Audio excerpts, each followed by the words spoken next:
Listen, it has been an incredible weekend. I will say that I am glad to be in this room because I don't know if you guys have been to the Grand Ballroom. Who's been to the Grand Ballroom? Oh, yeah. So it doesn't look like it from your guys' perspective, but the stage where the curtain comes out is kind of short. So one of the best things that I did this weekend is make sure that we came a little early, check out the stage, because I swear to you guys, if I had done what I wanted to do, which is break that curtain and run out on stage, I would have fell flat on my face. How are you guys? Are you having fun? I love today. I have to tell you, I'm exhausted. It was like the craziest day, but it was awesome. And I appreciate all of you guys. What's been some breakout moments for you? Of the day? Of the day? When Ryan, my nephew, brought me my sneakers. That was probably like the highlight. I don't know, I met so many great people. It was awesome. So you're known for a lot of things, of course, Power Rangers, Felicity, but I actually really wanted to start off this Q&A with is actually talk a little bit about your music. And you have 3 albums, is that correct? It's a little stuffy in here. So musically, so I've always kept music as I don't know, a hobby, a passion, a cathartic place where I kind of like, I don't know, have worked out stuff that's going on in my life. And my first album was a rock album called The Trans-American Treatment. And I took all my folk songs, I was dating a rocker at the time, and we kind of like plugged them in and turned them on. And that was so fun, that sort of rocker phase of my life. And then the next album was actually that's not true. The next album was a live album called Imperfect. And that was from a live gig I did. I used to play around Los Angeles a lot. And then the album next after that was from 2013, and that one was called Never Broken. And that was sort of after so many things had happened. Actually, my mom passed away before trans-American treatment. But anyway, like life happens, right? Life happens, and then you write a song about it. Anyway, and so I wrote an album called Never Broken in 2013, and then recently I just did 3 songs, an EP called Still Here, and I wrote one of the songs in particular during COVID, and it was kind of like all 3 songs are about like perseverance and resilience, and getting through hard times, which we all kind of did during COVID. And so those came out last year. So all of my music is on my website if you guys ever want to check it out, amyjojohnson.com. Or it's like on Spotify or in any streaming area. But the last 3 songs are called Still Here, The Sunlight Still Remains, and Fly by Fairy Tales. Those are the last 3 songs. You do a lot of mediums, and kind of the art sphere, so you do acting, writing, directing. Do you find that music is a little bit more of an escape from that? I rotate around my house. I have like a piano and a guitar here. I have a meditation center. I have my TV where I watch all my stuff, and then I have my writing space. And then so I just kind of like I when I'm not feeling inspired in one area, I just rotate to another area. And music has always, like I said before, been this sort of cathartic place where I sort of work out. Stuff, lyrics, and stuff, and a lot of times when I'm maybe stuck a little bit in writing, I'll go and just pound on my piano and sing. I only started doing cover songs in the last 3 years, which I really enjoy doing now. And yeah, I've always kept it as a hobby. So we all know and love you as obviously the Pink Power Ranger, but also such a multifaceted performer. But we know that's not how it all started. So going back all the way to your hero origin story, was showbiz always the plan, or is there something later on in life that kind of brought us to it? I think it's all started, guys, when I was about 7 years old and I really wanted a lot of attention. And I didn't know what I wanted to do, but I knew I just wanted to perform somehow. So when I graduated from high school, I went to New York and I went to the American Musical Dramatic Academy. And I realized very quickly I'm not a tap dancer. You kind of need a lot of training for that. But yeah, I took tap classes and stuff, and musical theater wasn't really my gig. And then I followed a boy cross country to Los Angeles. As one does. As one does, and luckily enough, Hollywood actually was there, which I did not know, honestly. And Power Rangers was actually my first real audition. Got it. Nailed it the first time.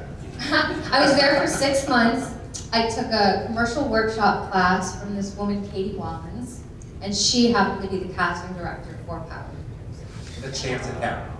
Yeah, it was tough. It was really, I mean, look at us now. Right? 35 years later, we're all sitting here. You guys are just little kids. You know, it's kind of crazy, the longevity of the show. Well, it's just, you look out there, you see like so many people from varying generations, like all the way from little guys, like that can't even see the top of this chair, all the way to, you know, some of our older folks. Like, Oh, even still, today. To this day. Yeah, it's wild. Power Rangers is just one of those pop culture icons. It transcends generations.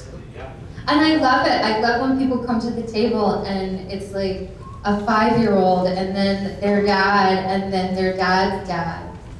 You know what I mean? Like you get all the generations. Dad's dad. Yeah, it's so cool. It's really neat that at that time of people's lives, when you guys were little, I think we were a lot of people's babysitters, a lot of people's best friends. You know, like I think we came in handy for a lot of people in a lot of ways. And to me, that's such a blessing in my life now to like, that was like free karma in a way. Because I didn't know when I went to become a Power Ranger as my first gig that wearing spandex on national television was going to be so important to so many people. It's a real blessing in my life, truly. So guys, this show isn't out just for you guys. You guys get to be a part of it. Usually we have a floor mic over at the Grand Ballroom, but this is a little bit more of a close-knit, intimate setting. So if you guys wouldn't mind to just raise your hand if you guys have questions. Okay. And then I'll call on you guys. So first, you right here, what's your name? No, you on the left. Yeah. Me. Hi everybody, my name is Jacob. Amy, such a privilege to have you here. As a writer, what was it like writing Mighty Morphin Return? Were you able to capture, how long did it take you to capture the voices of Jason and all the characters? Well, I wrote it actually with my boyfriend, who's somewhere in the room. I'm not sure where he is. Matt here. Anyway, oh, there he is. He's back there. My boyfriend Matt Hodson. We wrote it together, and we watched a lot of the old episodes, and a lot of them that I'd never actually really seen before. As an actress, I didn't watch a lot of the stuff that I had done. And yeah, and we watched some shows, and we really figured out a jumping off point of where we wanted to start from, and we decided it was, you know, when the original Rangers split up, we just kept them together in our brains, and then wrote from there.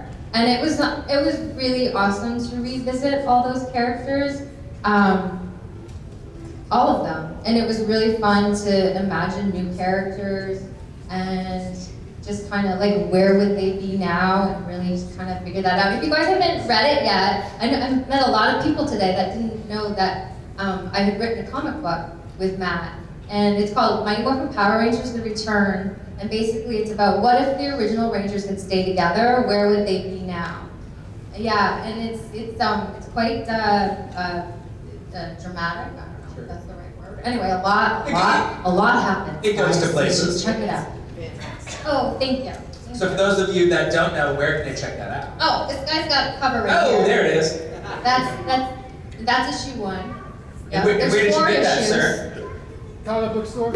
Comic book store. Yeah. It's through Boom Studios and Hasbro, and you know, it's in the.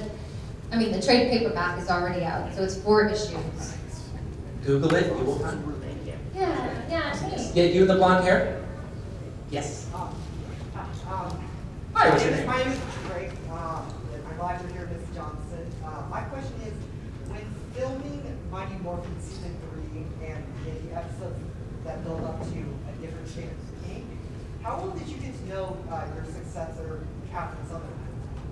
And following that, as well as in Turbo, how So I was kind of on my way out at that point. We were shooting in Australia, and I remember when she auditioned for a role in Power Rangers, and before I even went to go do that movie, had already discussed with the producers that I wanted to leave. Like, I had done enough episodes and I was ready to leave. So it was kind of like a really cool sort of like passing of the baton that we got to do.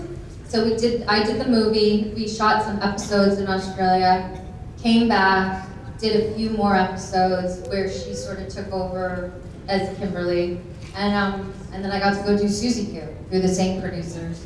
And so I didn't spend a ton of time with Catherine, but I did get to know her, and I thought she was awesome. And as you guys know, she's kind of like a very lovely person. Yeah. Yes, you in the red vest, what's your name? My name is Kurt. Pleasure to meet you, Joe. My question to you is, what was it like to pull off the skydiving part of Mighty Morphin Power Rangers? I wish David Yost was here, because in my head, I swear Jason actually did the jump, but he will tell me, David is like, he did not jump out of the plane. As we know, Jason used to jump out of planes all the time, right? But apparently he didn't, but I really thought he did. But, so we did, actually, it was green screen work. And stunt doubles went up and actually jumped out of the plane. But we did get to do this really cool thing, where they had this in a park where we were landing, and they had us like on like almost like a zip line in a way, and they had us coming in and landing, and that I remember doing that. But we didn't actually jump out of the plane. It was movie magic. Thank you very much. Yes, you, what's your name? I'm Kimberly. Hey, Kimberly. So first of all, talking about Captain Sutherland, I wrote a very strongly worded letter to the producers because she left and she was getting a little too close to Tommy. I didn't like that either.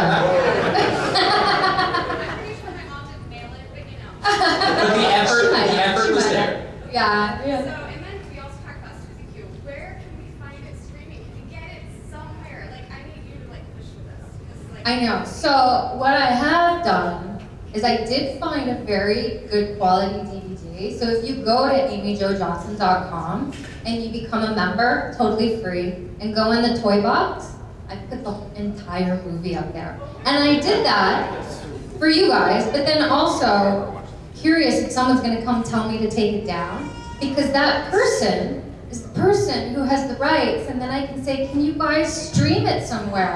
So it's like bait. Yeah. Hey, so yeah, I got this cease and desist letter. Why have you here? Okay, you right over there in the blue, what's your name? My name is Shyla. Shyla, is that like a shark hoodie? What's your question? Watching the show after you left, is there a character who you believe should have been written better? I'm gonna be really, really honest. I have not watched the show from after I left. I'm very sorry. I was actually asked that question a bunch of times today. So I can tell you who, like personally I've met and I liked. I really love that Erin Cahill. Cahill, I think she's awesome. I like Catherine. I don't know who else. Nakia, they're great. I don't know. I didn't watch it.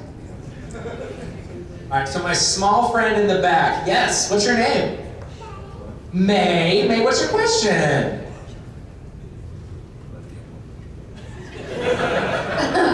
Hold on. May, I'm coming to you. Wow. Oh, but energy at the end of the day. Oh my goodness.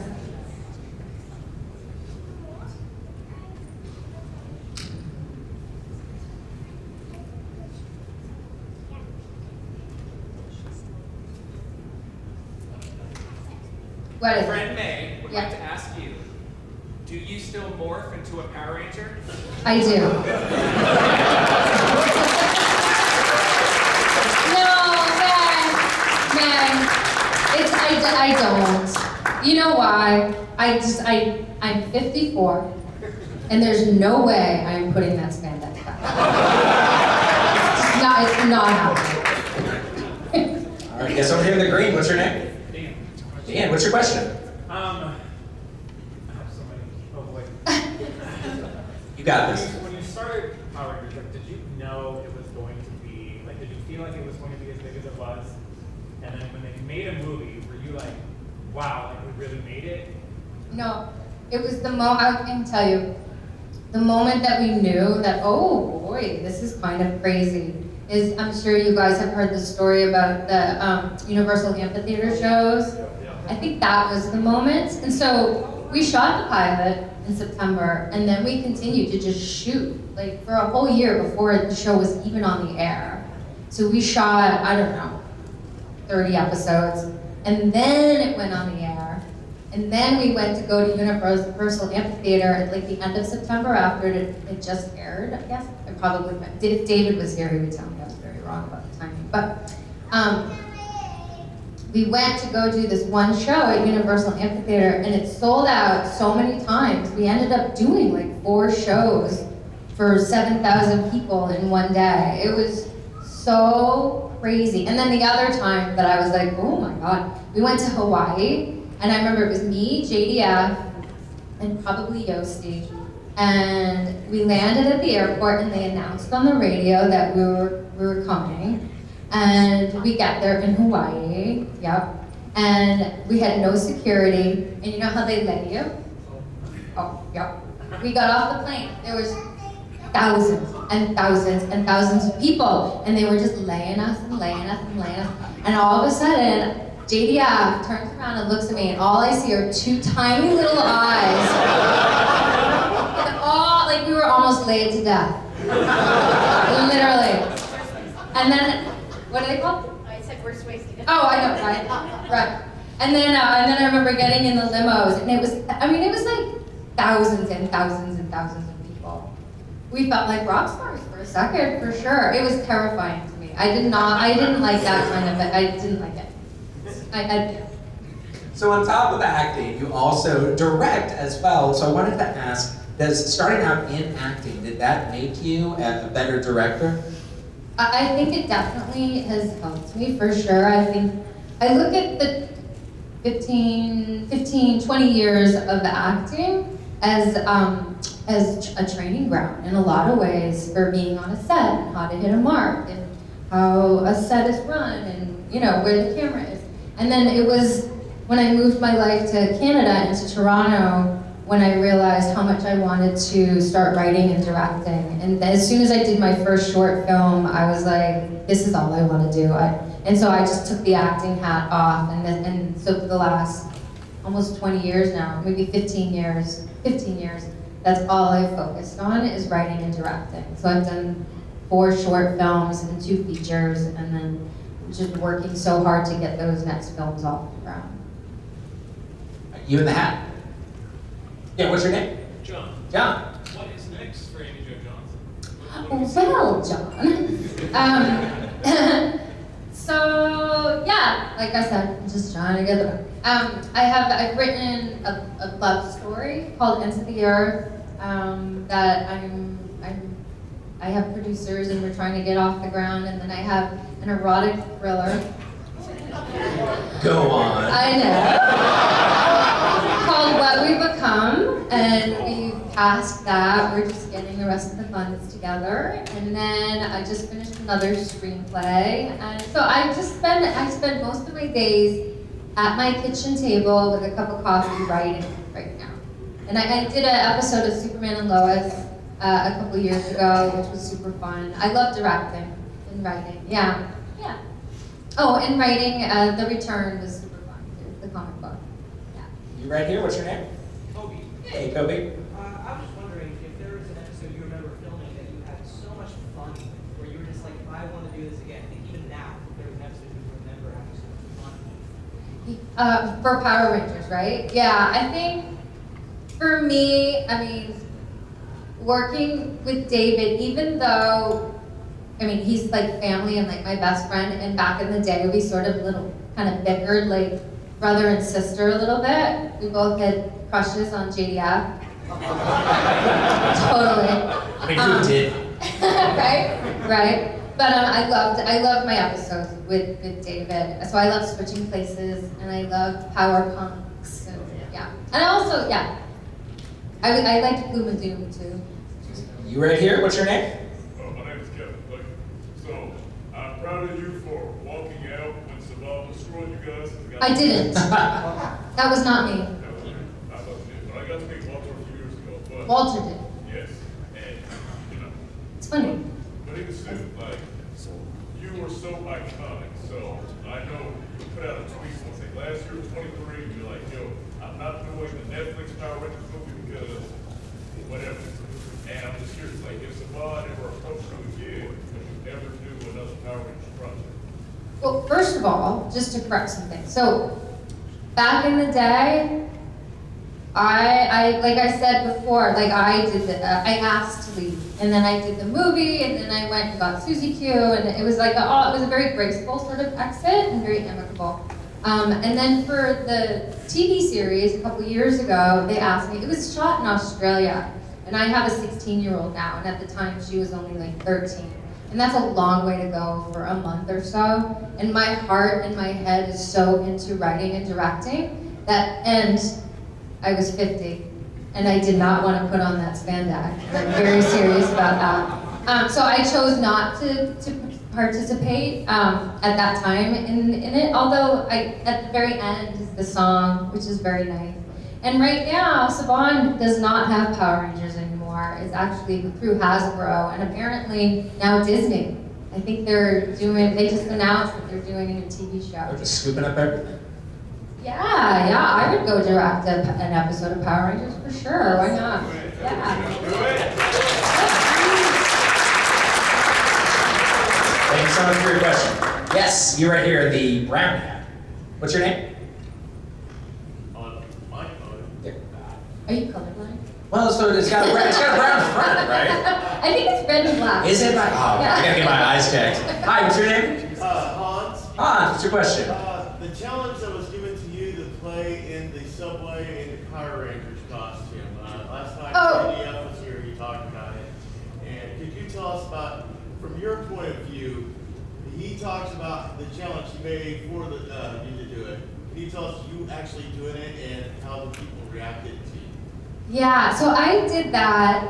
I was raising money to shoot my first feature film, The Space Between, and Jason challenged me to put on that spandex at 43 years old, and I did it. And I actually went to Dundas Square, which is like the equivalent of Times Square, but smaller, in Toronto, and brought my guitar. And I went out there and I said, because I was doing an Indiegogo campaign where I was raising money to make the movie, and had so much help from so many Power Ranger fans that had grown up.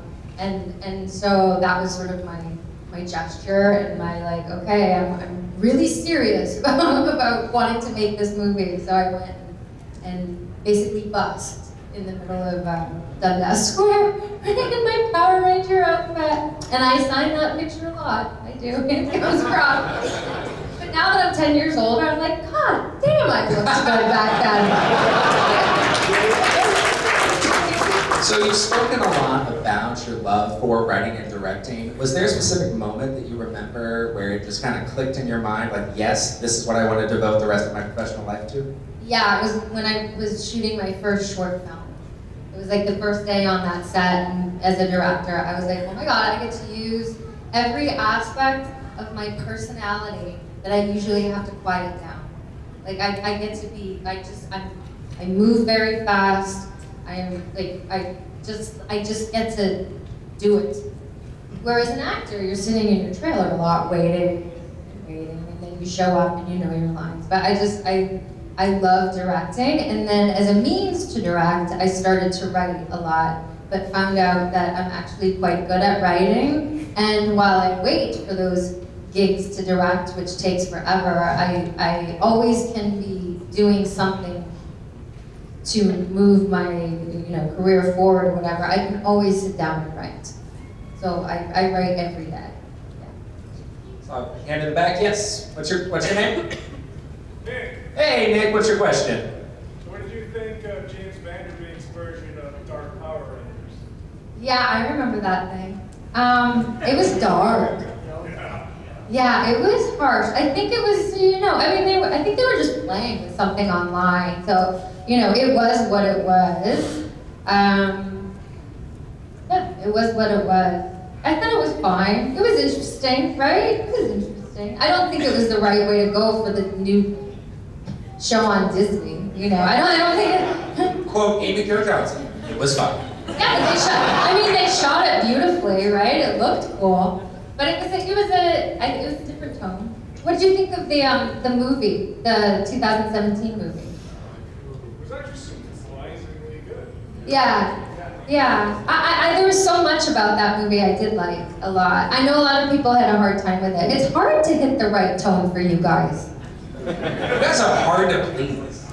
No, but I think it's just something that you hold so dear in your heads of when you were a kid, and now that you're an adult, you may not exactly like what exactly was that if it was to be redone, but it definitely needs tones. It needs to hit on it, but then maybe, and me and Matt tried so hard with The Return to try to do that, to try and really like balance the tone to, I don't know, be satiating for you guys, and hopefully we hit it. If you haven't read it, read it and let me know.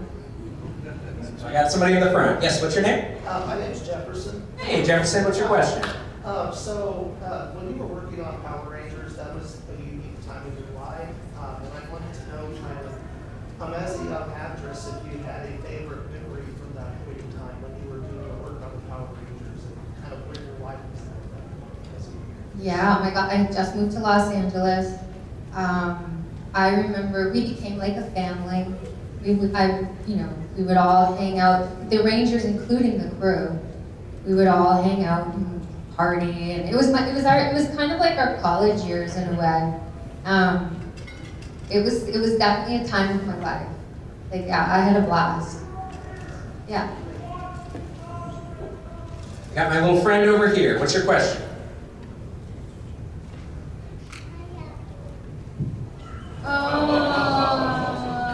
Did you just say you love the Pink Power Rangers?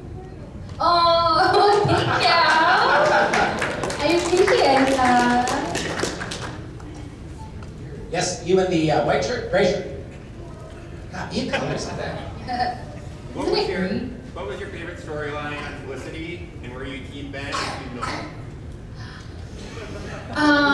So Felicity was a TV show I did when I was about 28 with Carrie Russell and Scott Foley and Scott Speedman, and that's Ben and Noel. And well, of course, I was Team Julie with Ben. Sorry, you guys are not laughing because you didn't watch the show. So it's really your guys' fault. No, so Carrie Russell played Felicity, and I was Julie, her best friend, and I was dating Ben, but she had a crush on Ben, and then she ends up with Ben. But it's all over. So you Who are you? I think Ben. Team Ben, yeah. He thinks Ben, but his heart says the other. I mean, I think, yeah, for sure, Team Ben. I mean, I like Foley, but there was something kind of very sexy about Ben. You And all the way in the What are back. you talking about right now? We're talking about boys. Are you all the way in the back? Yes, what's your name? Yeah, I'm Nate. Hey, what's your question? I was just wondering, I know Jason Darby also does a bunch of film directing and filmmaking. Do you ever swap notes with him about how to Yeah, and Johnny Young Bosch. Those two work together a lot. Actually, a couple of years ago, me, Jason, the three of us sat on a Zoom a couple times, sort of throwing around ideas, and then we all three of us got busy with other stuff. But I very much respect them and their filmmaking, and they just get things done. I love that. All the things that you have directed, is there one that just you are the absolutely most proud of? Probably the last film that I directed called Tammy's Always Dying.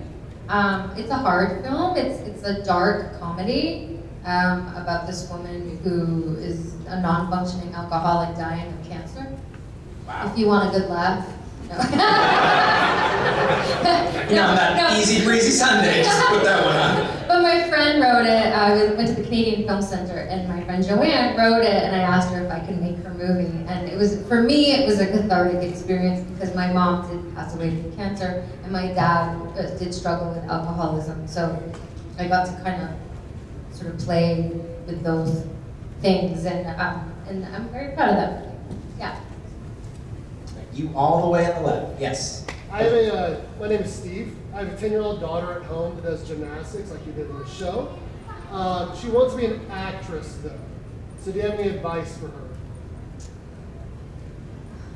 I don't know. I always say, if somebody wants to, she's not a but tell her to take classes and really study the craft. See if she really actually likes acting. And then if she does, and when she's 18, and she goes out to LA, to then keep on that path with taking classes and doing showcases and doing plays and focusing on the craft. Because I think the business side just comes naturally if your head's in the right space. I know so many people that have gone out to LA and just were like, I'm gonna get an agent, and they just spent so much time trying to crack the business side of it and still haven't. So you can always act, just go do a play, you know, and then get good. You right here in the front. What's your name? Okay. In the perfect world, if you could have chosen like any color and place, would you still have chosen pink? I do love pink. But I would like, I could see like a purple as well. Like that Ranger Slayer, I know she's a bad person. But anyway, that costume's kind of purple. I like that. You ready? William, you hear all the stories from different actors and actresses taking a token or something after they leave the set. Did you ever take anything off? I really wish I did. The only thing I have is the coin that was on my movie suit. That's the only. I mean, that's pretty sick. But back in the day, I was dating a grip on the show, and they all got fired, the entire grip team, because they put on the Blue Ranger costume after work and like were wearing it around, running around the stages. I mean, on one hand, you gotta respect it, but on the other hand. They all got fired. The entire team. Yeah. Wow. Yeah. Yes. Yes. What's your name? Brandon, would you reprise your role as the It's really funny if you think about it. I'm just like, sorry. I'm so sorry. Can you start over? Yeah. I'm sorry. Would you reprise your role as Kimberly as like a mentor to like the new Power Rangers? If it was the right director and the right people making it, not to say that it wasn't before, but that was very far away. But whatever. Like Jonathan Tissel, whatever his name is, who's now no longer doing it. I would have come back for something like that. Or the movie, yeah, for sure. I actually wanted to play Rita in the movie with them. If it was the right situation, for sure I would. Yep. Who was your like absolute favorite villain? Oh, sorry, what? Like your favorite like villain that you guys fought for whatever reason. Like The favorite villain, or like the weird, like that pig is so weird. Ivanhoos! We love Ivanhoos, or those eyeballs, whatever that eye guy, oh yeah. or Guitardo. What was that? They were so weird. All of those monsters are so. What's your favorite?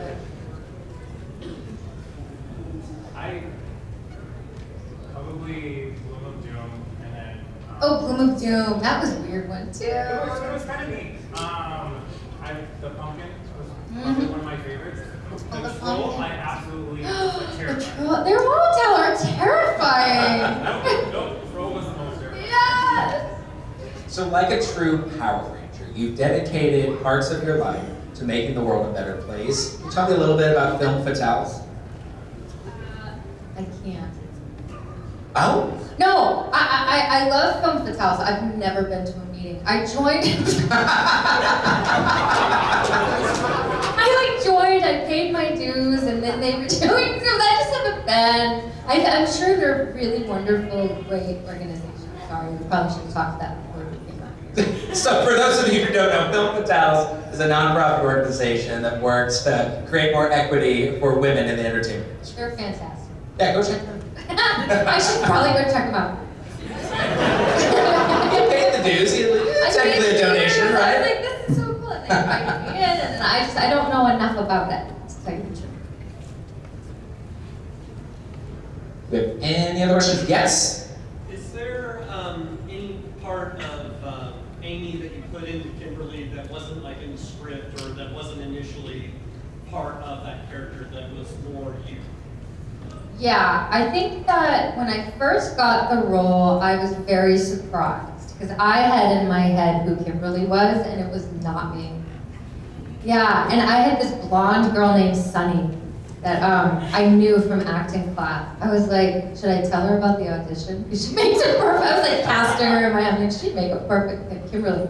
So I was very surprised when I got the role. And I'm sure so much of myself was in that role because I am me. I think that Kimberly was a lot more confident. I think I was a lot more self-conscious than Kimberly, and I was a lot more insecure than Kimberly. Yeah, I think she was pretty cool. She taught me a lot, for sure. You right there. What's your name? My name's Autumn. Hey, Autumn, what's your question? You mentioned that you have a teenage daughter, and I'm curious what her relationship to Power Rangers is, and when you introduced it to her, and just if she is interested in it, or if she thinks it's uncool because it's a mom's thing. I don't think she thinks it's uncool. I did show it to her very early on, at like 5 years old, and for the first time she watched it, I remember her jumping up on the couch and like jumping off of it and being super excited, and then nothing. So, yeah, no. I showed her Felicity, she laughed. Yeah, no. I think that's normal though. Like nope. Yes, where's the speech? Hi, Matthew. Do you have a preference between projects that you've written or having somebody else write projects? Oh, I don't like that, but it may happen. But directing something that somebody else wrote, I do like. I love doing that, and they almost like they hold the key to it. So I like, but I also love writing and directing my own stuff. But writing something that somebody else directs, I haven't done that yet, and I think that could be hard for me. But I would do it if it was the right director. Yes, you in the orange. In that same vein, Stephen King really hated it when he couldn't be the director for his movies, and then came back and did them, and he wanted to do it. It might suck at first, but then later you come back and redo it, right? Yeah. I mean, it's so hard to get a movie off the ground, and it's just like, for me, I'm just. Bro, that happened to you guys too? Yes. Well, auditorium too. It's not just you. The tinnitus is kicking in. Did you hear it? I did hear it, yeah. If you still hear it? It's great silence, yes. Do you guys hear like that kind of roaring? I mean, I can pretend that I do. Yes, the vibration, and now the vibration is gone. I think the kids. Like a high-pitched sound. I think the kids call those bad vibes. I said, don't feel bad, because Stephen King had to go back and. Oh, yeah. No. You have to do it in segments or whatever you need to do to do it. Better than Yeah. It sucks, but you have to. Stephen King, the king of conventional work ethic. Seriously. Yeah, no thank you. Yeah. Yes, you in the green. What's your name? Darian. Hey, Darian, what's your question? Amy Jo, you talked a little bit about what you draw from inspiration, a lot of personal stories, things that happen in your life for your writing.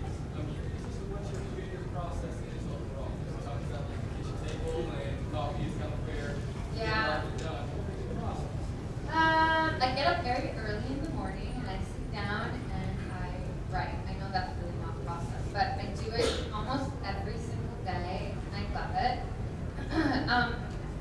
I like to write character-driven stories, so I like to go in through that sort of personal level where I'm just like figuring out who the characters are. I know like a lot of writers who are, you know, really great do concrete outlines where I'm not that type of writer. I kind of get inside there and I find my way as I'm doing it and then kind of figure out the outline, but it works for me. Yeah, I just like playing. I just like going in there and just dreaming up stories. And so far, so good. Yeah. It's the Slytherin over here. So, I started going from, like the badass, kick butt, take names, Power Ranger, over into the girly girl, Susie Q, who tragically died, right? Spoiler! That children's movie was like Bambi. Like, it was so like, what? So what was it like transitioning from the role of a Power Ranger to, this role in her big poofy dress, you becomes a ghost? And then what was your favorite part of doing this? Yeah, well, it was such a gift handed to me because I got to go off and do a movie where I was the star of the entire thing, and that was the first time I experienced that. And so that was just a dream and so fun to be the star of a movie, and not an ensemble cast. And we shot in Vancouver, and it was a blast, yeah. And that was through the producers of Power Rangers gave me that. So we have time for 2 more questions. Yes, you right in the front. What's your name? I'm Alex. So you also played Jules and Flashpoint. Were there any similarities between being Ranger and Jules, or was it like completely 180? So when I got the role of Jules, I was like, I turned down that role a number of times because I was quitting acting, and I was pregnant, and I was like, they don't want me, I don't want. And they kept saying, no, we want you. So it was very strange because she was a sniper, like she had carried this giant gun, and I was like, I said to the producer, this woman, I was like, I don't know, I'm like not fit. She's like, fake it till you make it. And the crazy thing is that the person I developed in figuring out who that person is, Jules, has never left me. That she stuck with me. I really feel like I found my confidence as a person. I lost a lot of my insecurities, probably because I became a mom. But whoever I became while doing that role, faking it while I made it, has been like, has really stuck with me. And I think a lot of that stuff was who Kimberly was in a lot of ways, the confidence that she had. So you over here, you're going to be our final question. What's your name? Yep. Hi, I'm Matt. Hey, Matt, you're our grand finale. Nice. I actually wanted to ask a follow-up question about Flashpoint. Was there anything that you felt was difficult to kind of portray or do as part of that, considering that, that's part of the SRU group? I didn't know if there was something there that, maybe talk to them and say, oh, I don't know if I can do this, or, maybe this might hit a little too hard, for me personally. I was just kind of curious. Yeah, well, I think the whole show, if you guys don't know, I did a TV series called Flashpoint, and the Flashpoint is that moment when somebody hits that flashpoint where they like kind of lose control or get themselves into a situation that then the SRU, which was in the TV show, the SWAT team, comes in and talks them down. So the situations that the show dealt with were very heavy a lot of the times. And I never felt like I couldn't go there or do it, but some of the storylines and scripts that I was handed to do were very meaty and very like hardcore. Yeah. There are realistic situations. Oh, 100%. The writers would like read articles and find realistic situations and then write the storylines based off of real things that happened. Yeah. Yeah. It was a good show, huh? It was. I will admit it's been a couple years since I've rewatched it, but Yeah, I me really too. enjoyed it. You did a fantastic job. Thank you. Thank you. Speaking of a great show, did we have a good time? Go Cats! Cowabunga! It's Morphin time!